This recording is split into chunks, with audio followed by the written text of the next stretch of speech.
is American? In the minds of many, it's white folks who are American. A whole bunch of studies in psychology have shown that people mentally associate white with the notion of America. And they do that more easily than they associate Americanness with Latino Americans, Asian Americans, African Americans, and Native Americans, even. At some implicit level, at least, a true America is wrapped up in race. But obviously this idea is flawed from the jump, right? Like, there have always been lots of different people living in the United States, contributing to all facets of the nation.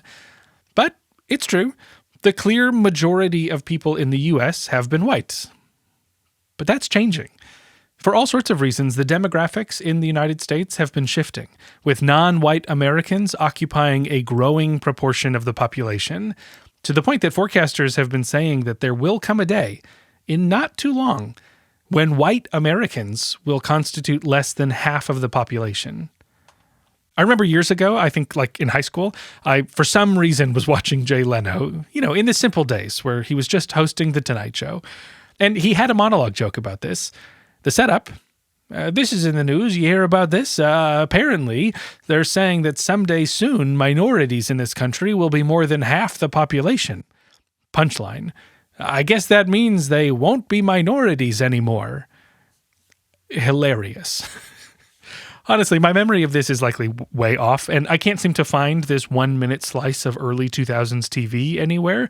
Google really let me down on that one. But the point is, these demographic shifts have been a talking point for ages. And the other point is that Leno's monologue jokes were never very funny.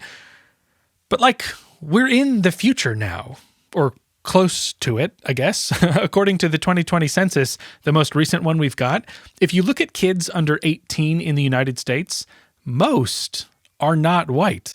And for the first time on record in the overall population, the number of white Americans declined. Demographic change is afoot.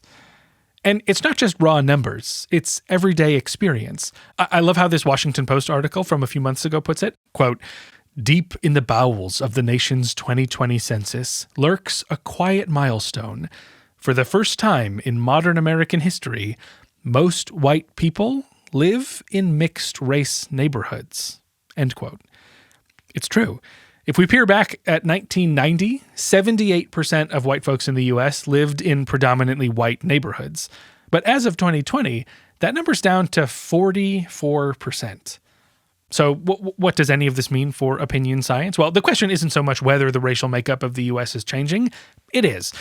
But how are these changes shaping people's outlook on race, on the value of diversity, and on their responsibility to advocate for the fair treatment of everyone?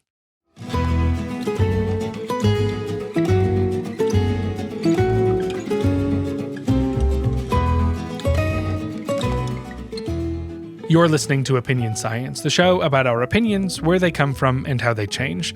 I'm Andy Luttrell, and I'm really excited this week to share a conversation with my friend Maureen Craig. She's currently an associate professor of psychology at New York University, where she studies how diversity and inequality affect our relationships with others and our social and political opinions.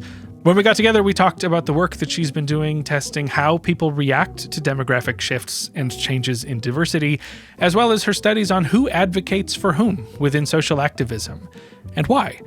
So, enough about what we're going to talk about. Let's just jump into it.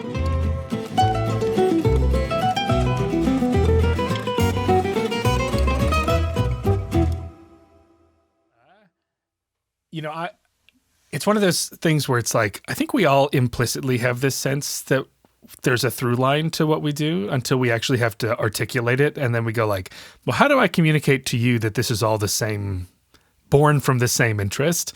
So do you get the sense that your work is kind of a coherent extension of a set of core questions, or a bunch of one-offs?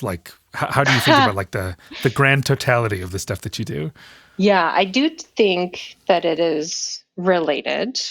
So all of the work that I do sort of stems from a very naive thing that when I was, starting in this field, one of the big questions that I was always puzzled by is the fact that we have so many different social identities. We belong to so many different groups, and other people also have all of these different social identities. We belong to so many different groups. And I, a secret optimist, was like, well, why is it that when we look at other people, we always seem to kind of focus on the things that separate us instead of all these possible points of connection?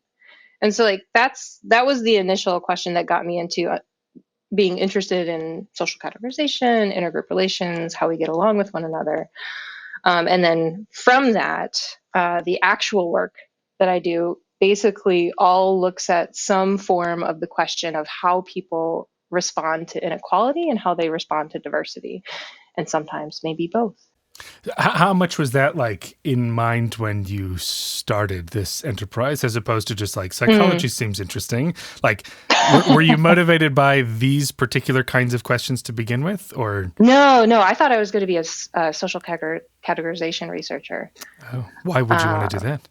I don't, it's and that's where I have the one paper that's very social categorization. No, originally I was actually in engineering. So I started at Purdue in the engineering program for civil engineering. And then I had a summer internship on a construction site. And remind you, I was a 19-year-old girl. And so through that summer, I kind of came to the realization that field was not necessarily one that I would feel comfortable in for the next couple decades. So I had to figure out another major. And so the one thing I kept coming back to was I really wanted to keep my psychology minor that I was already planning on doing because I thought it was so interesting. And eventually I realized like, oh, I think I actually just really like psychology. Maybe I should just go and do that and be a clinician because that's what you assume that you have to do when you don't have anybody in social psychology in your family. You don't know what it is. And so I went into my second year of undergrad assuming I would be a clinician, and I took a stereotyping and prejudice class. And that's where I was exposed to the idea that this is a thing that you can study, and that is so fascinating. And so basically from there, it became very clear that I really was interested in understanding stereotyping, prejudice, intergroup relations, and that sort. Like, what was it about engineering? Like, I'm trying to picture how heartbreaking it was to walk away. Was this the kind of thing where you're like, I don't know, people are engineers, it seems fine, or were you like really, you're like, this, I would have really liked to have done that. I would have. I think it's a little bit of a shame, but it's a pretty common story for a lot of women in engineering. But I love puzzles. I love problem solving, and I just really like infrastructure. So like civil engineering was a really great fit. But yeah, so I think the nice thing about the switch to research in psychology is that you still get to do a lot of problem solving and puzzle solving. So I still get to do that sort of stuff. I just don't really get to do anything with infrastructure, except some of the control conditions we use in in some of our papers. I sneak in some like infrastructure stuff. So now you know. Yeah, the Easter eggs have been revealed here. It's a great control condition because it's pretty neutral, and most people don't care about it, but I do. Yeah, you care enough to be able to write a control message about it. It's great. That's a good back pocket skill. I mean, do you think you're not still a social categorization person? Like, it strikes me in reading some of the stuff that you do, like a lot of it is this very kind of categorical, like at what level am I categorizing people at a sort of overarching minority majority, at some sort of more granular, one stigmatized group versus another. I mean, I don't really think you can work in the intergroup space without doing categorization, but it seems like that still is playing a role in a lot of the things that you look at.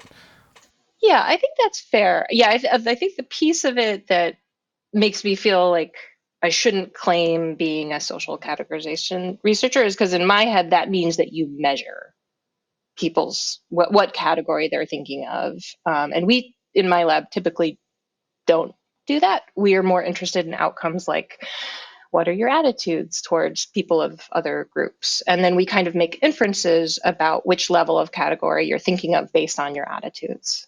So if you're more positive towards someone who's a potential out-group member, maybe that's because you're thinking of them as a potential in-group member instead. Yeah, right. So it's not the process of categorizing, but you don't get to where you're going without some categorization happening. Yeah, exactly. So I figured that there's sort of two streams of things that you do that I wanted to get your take on. And the thing I most often associate with you is the work on shifting demographics and how people react to those.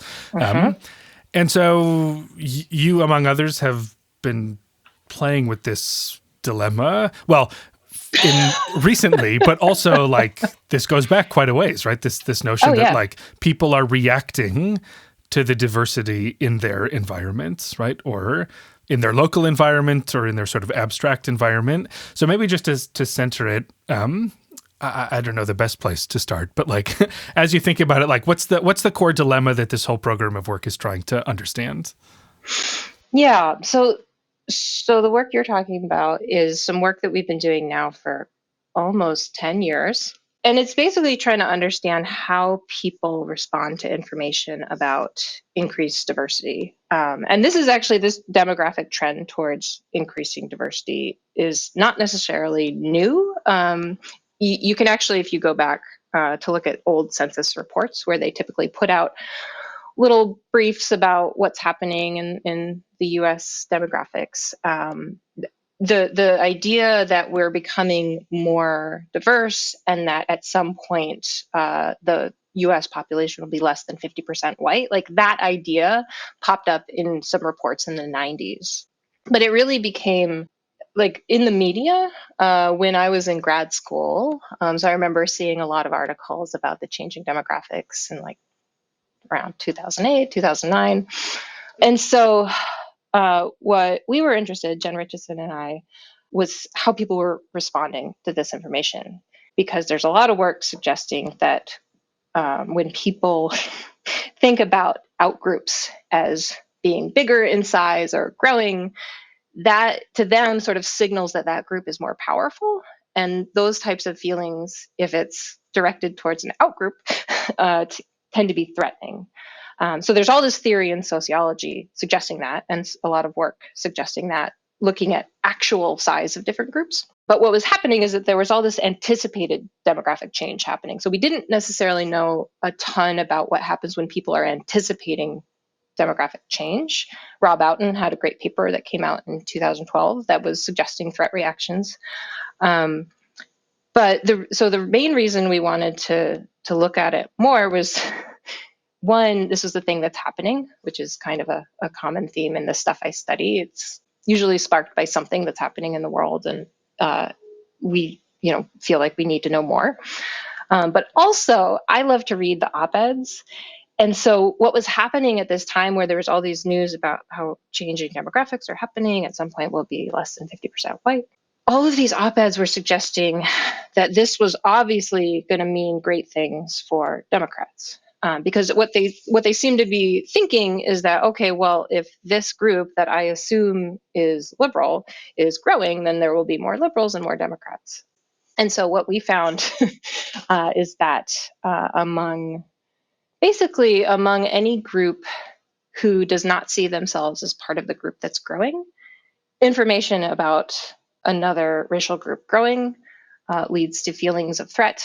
And one of the consequences of feeling uncertain and threatened is that people try to sort of go back to sort of traditions and safety. And so that can translate into more conservative policy attitudes. So it's kind of the opposite of what the pundits at the time were suggesting would happen. So the thing about the difference between kind of that approach and some of the like earlier ways of looking at like diversity and its effects on people's attitudes is this like categorical crossover, right? Do you think there's something special about like the proposal that minority groups will someday occupy more than half of a population, right? Which just shifts the meaning of what majority minority means, as opposed to what the earlier work was just like, oh, the more represented these groups are, the more a threat there potentially is, right? Is there something special added? Because a lot of the new work is specifically about majority minority, not just that this is a group that's getting bigger. It's that there's this line that's going to get crossed. Does that seem important, or is just happens to be the story that we tell right now? Yeah, so theoretically that should be important. But so we've run a bunch of these studies, and we varied the manipulation that we use. So it's always some sort of information about increased diversity. So some of the articles will use this majority minority terminology where it kind of lumps together different minority groups. And so that's sort of one of the earlier framings. We also have looked at versions of it where you use the framing, but then you highlight that a lot of this demographic change is driven by Hispanic Americans. So Black Americans are not expected to grow as a percentage of the total population. So you kind of add in a little bit of that. And then the more recent work, we've just stopped using majority minority terminology at all and just talk about one group growing. And across those, you tend to find similar patterns. So yeah, theoretically it should, but in our studies on this, we haven't found that the framing of increased diversity makes a huge difference. And so just to be clear about what you're finding, so the idea is like, if white Americans perceive or have their attention drawn to a growth in representation of some minority group, like Hispanic Americans, in the population, it leads to what? Like what happens when people are at pay attention to this? Like, what is it that happens as a consequence? Yeah. So one thing that happens is it leads to thinking that this trend might mean bad things for the status of my group, right? So as a white person encountering information about increased diversity, it activates the thought that this might mean that white people's status in society is going to go down if this other group grows. And from that threat, it can lead to feeling more negatively, expressing more negative attitudes towards racial minorities, even the groups that are not necessarily presented as driving the effect.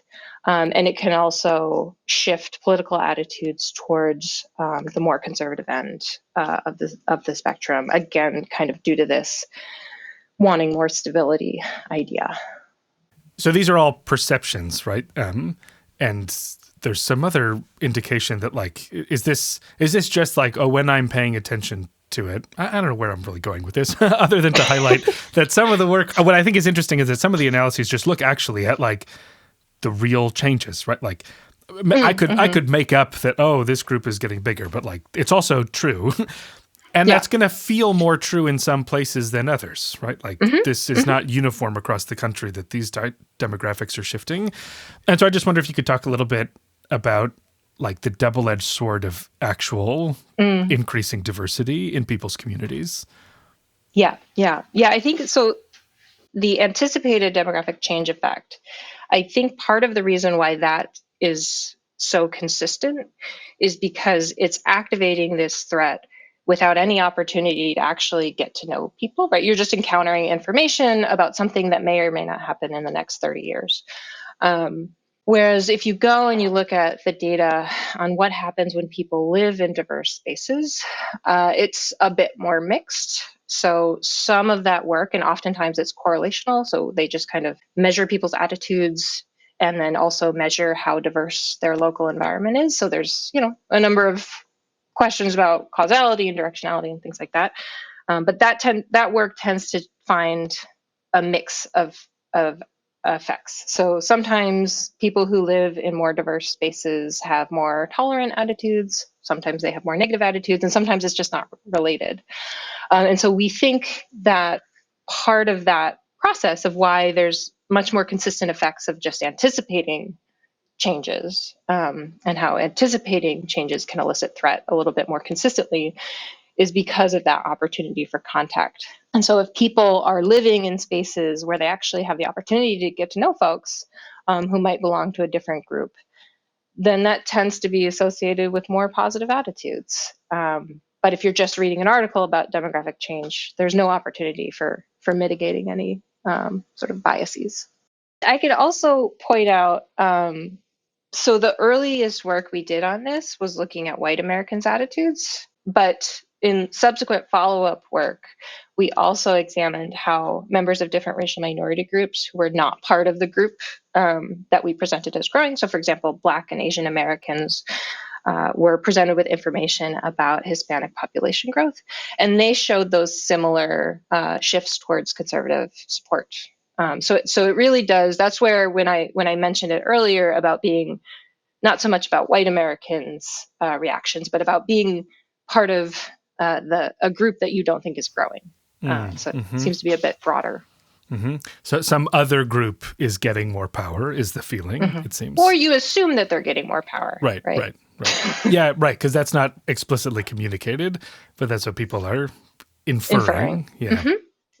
I was wondering if, so it's sort of curious that the anticipated demographic changes are getting people to, in the moment, express more conservative attitudes and more hostile outgroup attitudes, which could almost seem like it could kick off like a self-fulfilling prophecy sort of mechanism where then as this becomes the reality and this growth and change does happen, you're actually cutting off the opportunity for contact because people are saying I've sort of determined that I'm not going to like this other group.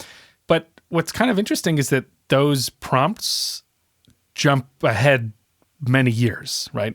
Whereas the reality of these shifts is that they're slow, right? So I'm thinking of the frog in boiling water example. It's in the moment, maybe that's not the not the rosiest metaphor. But as it's gradual, you go I kind of slowly get to know more and more people, and there's no that threat. It doesn't happen so sharply, right? As opposed to oh my God, you're telling me that as far as I'm concerned, very soon things are radically going to change in this country.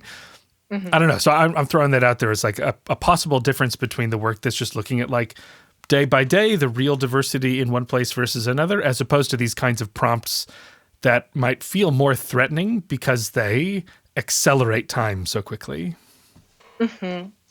Yeah, and there is work where they found that white participants anticipating going to either a more diverse or a less diverse area, so that's the manipulation, and what they measured was, back to infrastructure, kind of how participants would set up their little social world and how they would set up which school would you go to, which workplace, and stuff like that.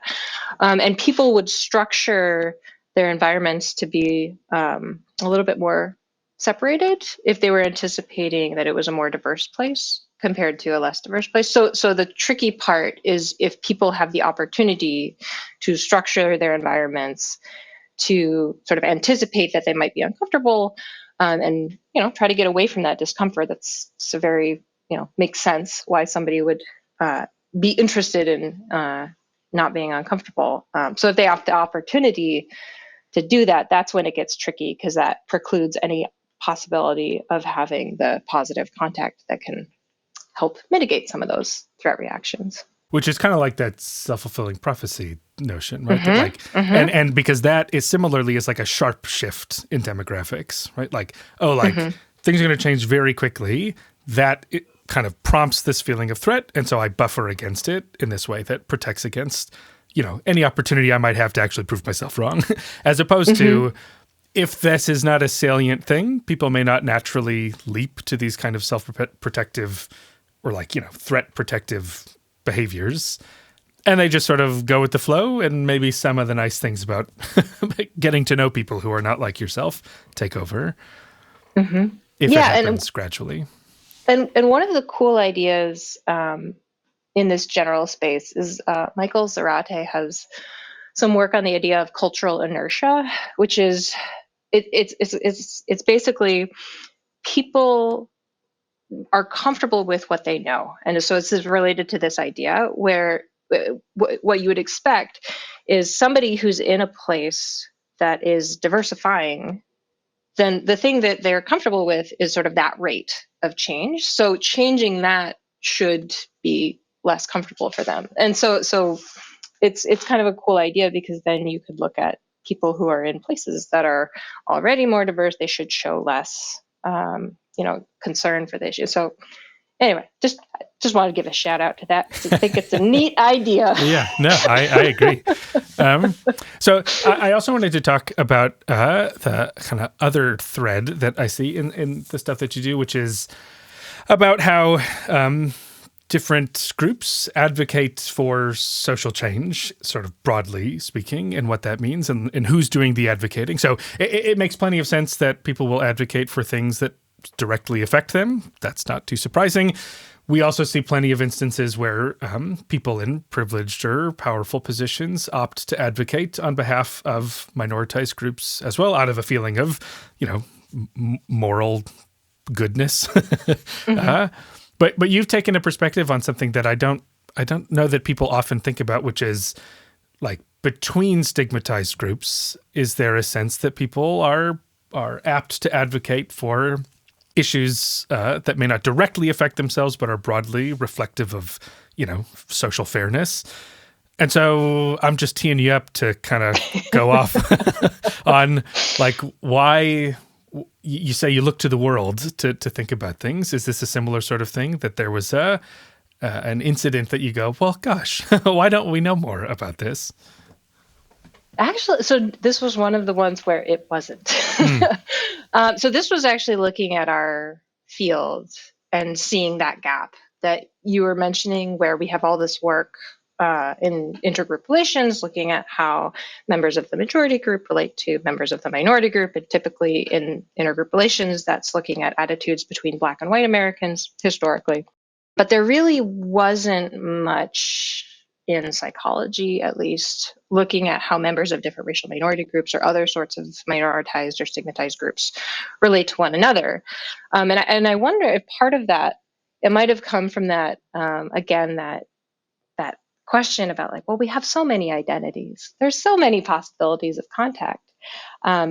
Because, and we actually looked at this recently in a survey, if you think about people, there's so many different identities that it's pretty likely that there's at least one that you could draw on that you think might be a little bit devalued in society. And actually, when we asked people in a recent survey, can you think of any identities you have that face discrimination, right? We just sort of left it up. They could have said no, but 96% of people could think of one, right? And so for that's actually kind of huge.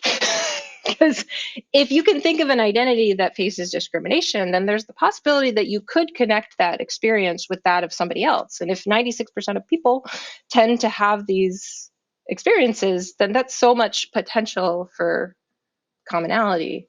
But then the other thing that's interesting is that the experience of discrimination is, yes, it's a potential common experience, but being discriminated against is threatening, right? And we know that threats kind of sometimes lead people to separate from others and potentially derogate others as a way to restore that feeling of, feeling good. And so it's kind of an interesting question of, well, when people are thinking about their own experiences, when do they take that and see connections and want to work with others who might have a different but potentially similar form of discrimination? And when does it just not really make that leap, right? When is it just, this is an out group and I'm going to sort of separate from them? So the idea being that, like, yeah, the it could go either way. Right? And it does. Yeah. So what matters? Like, what are the things that prompt people to go like, oh, I completely get what is happening here. This is wrong. Like, I understand this for myself. And so in solidarity, I'll fight hand in hand, as opposed to people going like, listen, you do you, not my problem. I've got my own things to worry about. I don't need to waste my time on this thing that doesn't affect me. Yeah. So the sort of big picture thing that seems to shift around whether or not people see that as a common thing is just anything that's going to shift people's beliefs that the experience is similar. And so some of that might be if the form of discrimination is in the same domain. So if it's all racial discrimination, oftentimes that translates a little bit easier than if a white woman is thinking about sexism. That doesn't really translate as easily to attitudes towards racial minorities, for example. Other work that we've been doing recently has looked at different forms of discrimination. It's kind of tapping into a similar idea where if people are thinking about institutional biases and structural biases, they're thinking at that really broad level of policies that negatively affect groups.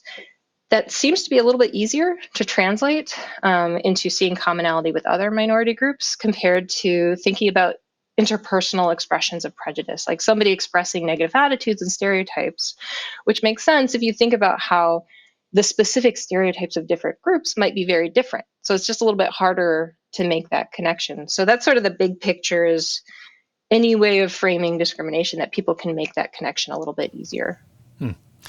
Is it so? It seems like this idea of fighting racial bias can translate more easily. Like it's easier to see that commonality between different specific racial groups, right? That's what you're saying. And so, would that, when that happens, does it happen primarily through like a sort of simple empathy, just like a genuine like, oh, I get it, let's do this. Like I understand what you're going through easily, so I sort of use my personal experiences to understand that this is wrong.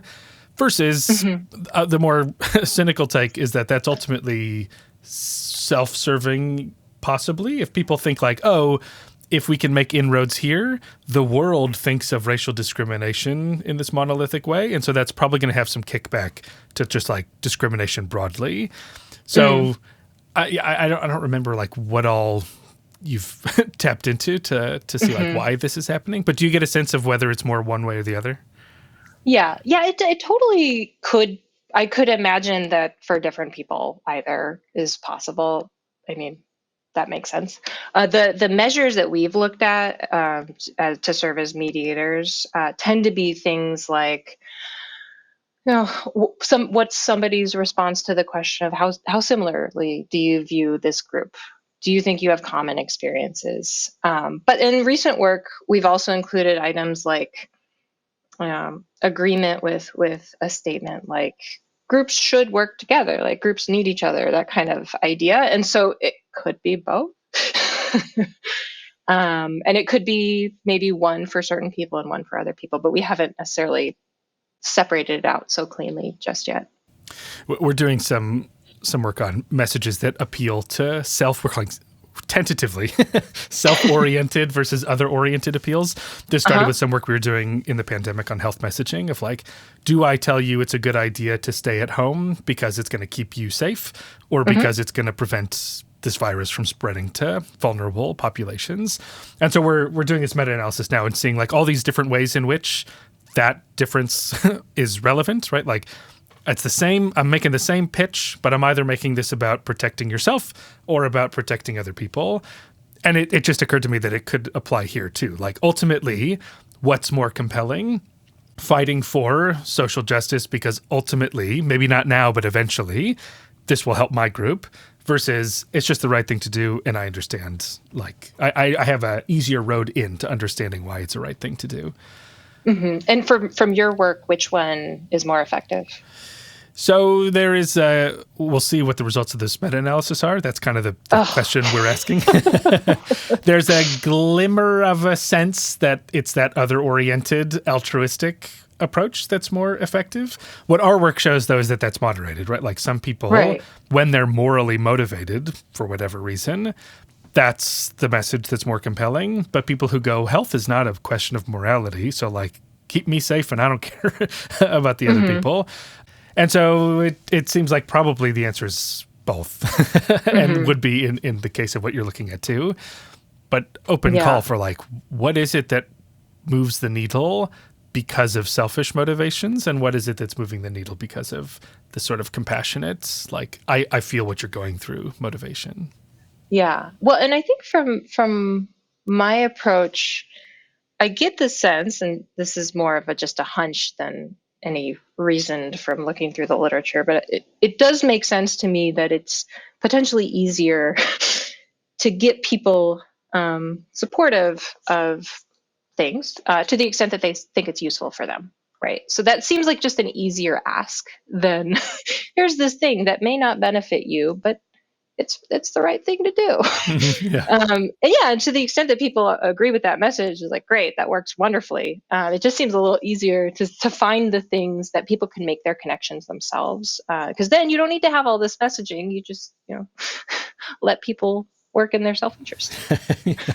Well, I wonder in your case if it's like if it was very clear that the public thinks of anti-Black bias as categorically different than anti-Hispanic bias, would it still be like, I get that the inroads we make on like anti-Black racism will do nothing for anti-Hispanic prejudice, and yet I still am willing to do it because ultimately what I'm motivated by is like just this empathic response. Like I get it. And so I can easily swap it, as opposed to like when you ask people, they go, oh, like the world out there, like our country sees these both as the same thing. And so when I fight for anti-Black, anti racism, forgetting what's anti and what's not, am I going to make inroads for my group or not? Yeah, well, and there is something about the context that you're in, seeing things as similar, that does facilitate seeing that commonality. And so there's a lot of cool work in, I think it's political science, where they look at the construction of these bigger identities. So they call them pan-ethnic identities. It's basically like Asian American is an example of a pan-ethnic identity, where it's kind of lumping together a bunch of very different nationalities into one allegedly cohesive group in the US, in the context of the US, right? And the same thing with Hispanic American, right? That's lumping together a lot of different groups. And so one of the findings from this literature is that when people come to places that all of a sudden now you're in the US and sort of being Asian American or being Hispanic American, that's a meaningful category. It connects you with other people in that category that previously you might not have seen a lot of commonality with. Like just having that available label in the environment can lead people to see commonalities. So yeah. Interesting. Another way to approach the question is if we think about allyship and whether it's the same thing or a different thing. So what's your sense from surveying this work on how allyship is or isn't the same as solidarity between stigmatized groups? And does it say anything about, whether social advocacy is primarily selfish or primarily like authentic, let's say? Yeah. Yeah. I mean, that's a great question. And I think the unsatisfying answer is we don't know. So we're just trading unsatisfying answers between. Yeah, that's what this is, right? That's the podcast. Yeah. Yep. I should call it unsatisfying answers. New title. Yeah. So I suspect, and so we wrote a recent sort of theory or review paper with this idea, that there are these separate ways that you can connect with other people depending on which identity you're using to make that connection. So you can identify as part of the privileged group and see that system as unjust, and you want to change things because of that view, right? Or the same person could connect a form of discrimination that they face with the discrimination that they now are wanting to help support reduce, right? And both of those could happen in the same person. And I think the tricky thing is, in our field, is we haven't necessarily been thinking of it that way. We've been thinking about allyship as, okay, well, if a white person does something on racial justice, that means it's an allyship thing, which it could be, right? They could be doing that due to an identification with their racial identity and sort of connecting that privilege acknowledgement. Like all these processes could be happening, or they could be connecting their experiences as a woman or a gay person or any other number of identities and actually connecting that way. And we don't necessarily have a lot of evidence about the process. And I think it could lead to having the different processes happen could shift around how people are thinking about social change and could impact how people try to work together in these coalitions. So trying to follow up on that now, but there's not a lot of good evidence that I can give you yet. So it seems like typically allyship and solidarity are defined by whether the identity that's salient to me in the moment is a privileged one or a stigmatized one, right? That's how I would argue we should think about it. What happens in the field is that people sort of take the category and use that to make inferences about which process is happening. Yeah, so that's what I was wondering. It's like it seems also confounded by like why we're fighting. Allyship more of a moral duty to dismantle injustice, and solidarity more out of like an empathic response to like helping someone in a similar situation as oneself.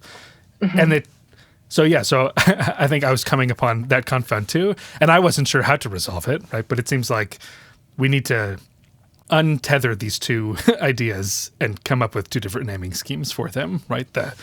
Who are you and why are you doing this? Yeah. I think some of it could be measuring sort of the emotions that are activated when people are responding. Like, are they feeling more sympathy, which would suggest sort of one pathway? Are they feeling more guilt, which would suggest a different pathway? Like that's one way you could get at it. You could also ask people, right? We'd go back to the social categorization, like how are you thinking about yourself? What is contributing? And just sort of get that. But right now it's a bit more of a, here is this person whose categories I know. And then they are responding a certain way to racial injustice or some other form of injustice. And then they're kind of filling in the process. So somebody is suggesting we should do things to reduce racial inequality, and this person is a white person saying it, so it must be allyship. So that's the part that I'd love to really tease apart with the middle bit. Like, is it because there's all this stuff about guilt and privilege acknowledgement, or are they connecting some other way? Well, you'll let us know what the answer to that is next time on Unsatisfying Answers. Have me back in 3 years. So all of this is that's kind of a nice segue here. Is all of this is self-categorization, right? Like how am I thinking about myself? Do I see myself as overlapping with the group that is facing some injustice? But I wanted to at least a little bit talk about this newer work that you have about like whether outsiders looking in think in a clumpy way or a less clumpy way. If I'm just keep going with my really evocative language here. I love it. Frogs Clumpy. in boiling water, clumpiness.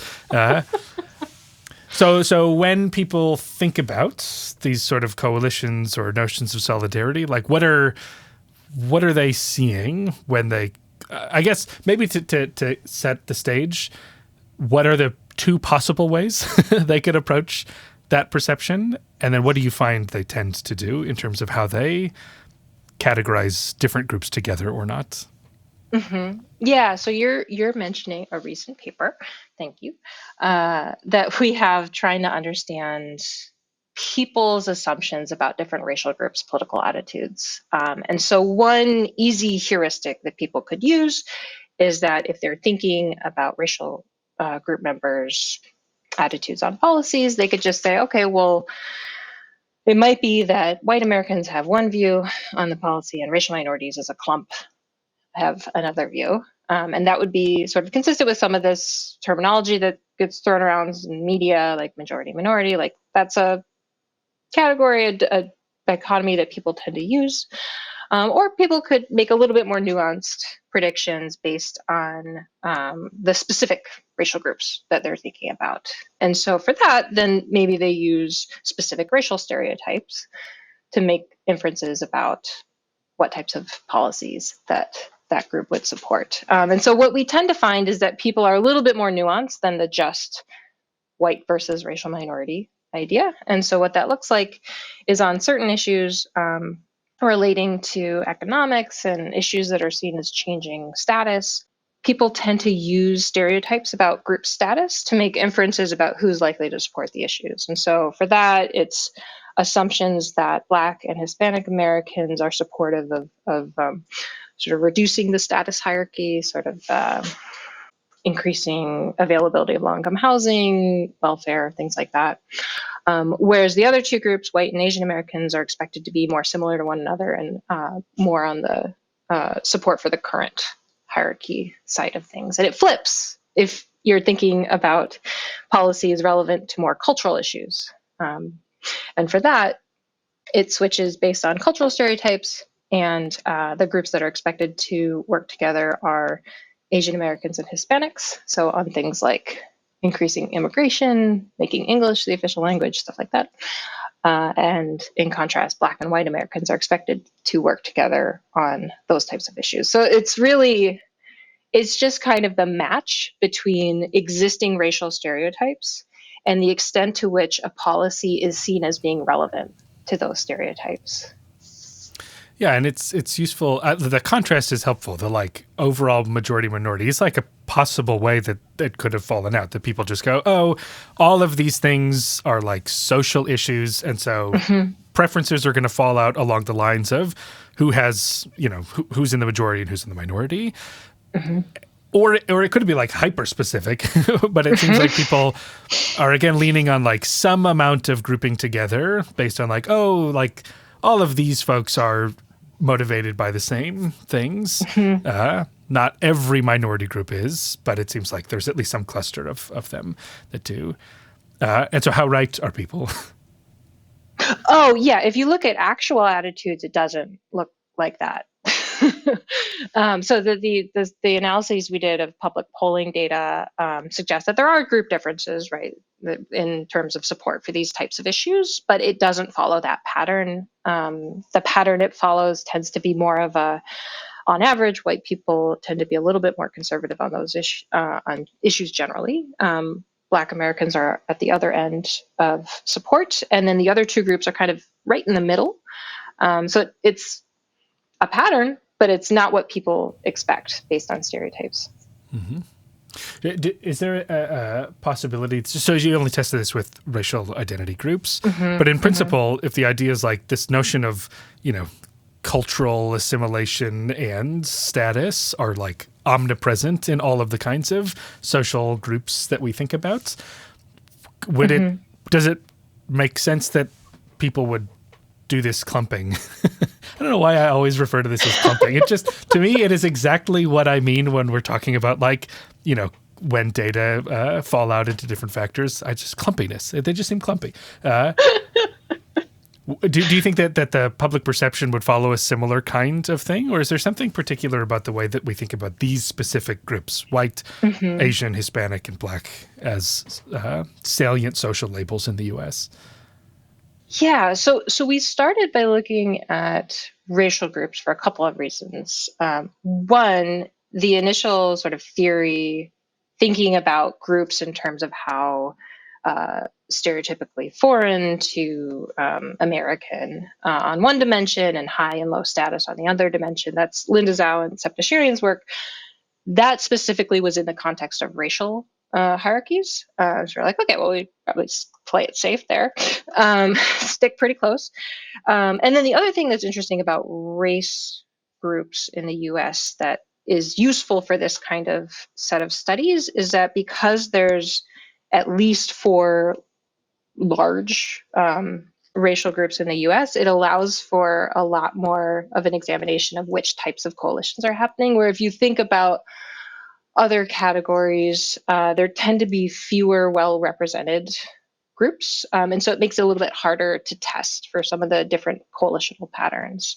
But theoretically, I agree that it totally could sort of travel to a different domain. Because if you think about sort of cultural foreignness to the other end, which cultural Americanness, for lack of a better word, that in its essence is just proximity to the prototype, the sort of cultural prototype. And that doesn't have to be just racial group sort of thinking. It could be any sort of prototype. So we talked a little bit about the stuff that you're doing on the kind of breaking apart allyship solidarity. As we wrap up, what are the other sorts of things that are on your mind these days as things are moving ahead? What can we expect going forward? Oh gosh, that's a great question. Yeah. So I'll just talk about one that we're about to submit because it's on mind. Yeah. So one of the recent directions that we've been going is trying to understand what types of information about inequality are most motivating for people to want to do something about it, right? And here it's sort of less about the identity of the person encountering the information and more about the quality of the information, like what pieces of information do people see as most unjust and problematic, and what leads to that. And so one of the papers that came out recently on this found that focusing on disadvantages in economic inequality. So as an example, if you sort of break down income groups in the US, there's a 15-year gap in life expectancy of the richest and the poorest Americans. And that right there is just a disparity.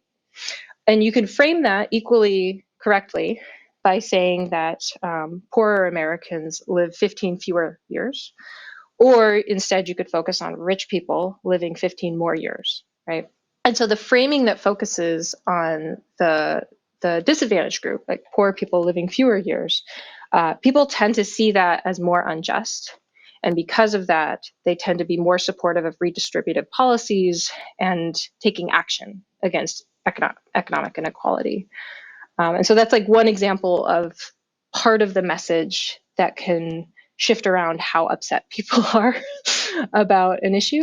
And then the paper we're working on right now is looking at the type of domain that there's a disparity in. So what I just used as an example is like a pretty good health related example, right? Is people literally living longer or shorter lives. But you could also talk about inequality as being, occurring in lifetime earnings, right? How much money you make, and other sorts of economic domains. And so in the most recent paper we're about to submit, we're testing these different domains where we give people information about a disparity in either the health domain, the economic domain, or a sort of belonging domain, feeling like you are, belong in a given context. Sort of discipline in schools would be an example of like a low belonging disparity. And what we tend to find is that the health information is most motivating. And it seems to be driven by seeing that issue as more of a morally sacred issue, right? It seems like a bigger deal for people to be living shorter lives than like having less money. And because it's that sort of moral connection that translates to more support for taking action. That speaks right to my heart, to someone who I studies moral thought you rhetoric. might like that. Well, very cool. I'll look forward to hopefully seeing that as soon as possible. And thanks for taking the time to walk through all this stuff. This is very cool. Yeah, thank you so much for having me.